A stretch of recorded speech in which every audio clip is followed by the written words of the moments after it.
परिस्थिती एवढी इच्छा आहे, मला शिक्षण चांगलं पाहिजे, त्याच्यामुळे मला नोकरी पाहिजे, त्याच्यामुळे नोकरी करून मी नोकरी चालत आहे. माझी पुढं नोकरी पाहिजे आहे.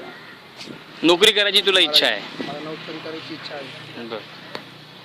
मग चांगला तू अभ्यास वगैरे मन लावून अभ्यास कर आणि तुझं कार्य करत राहा. तुला अवश्य चांगली नोकरी मिळेल. आणि तुला वाटतं ना तुझी परिस्थिती बदलावी? हो वाटतं? हो. बरं. मग त्यासाठी तुला कामं करून अभ्यास करावा लागेल. कारण एक लक्षात ठेव, जोपर्यंत तू स्वतःची तुझी परिस्थिती बदलायचा विचार करणार नाही तोपर्यंत तुझी परिस्थिती बदलणार नाही. त्यामुळे तुला अभ्यास पण करावा लागेल आणि तुला कामंसुद्धा करावं लागतील. पण एक ध्येय करून ठेव की तू अभ्यास सोडणार नाही कामापाठी. बरोबर आहे? तू निश्चय आता कर, असं सांग की मी कधीच अभ्यास सोडणार नाही. बोल असं. मी आता अभ्यास सोडणार नाही. पूर्ण अभ्यास करून चांगली नोकरी करेल.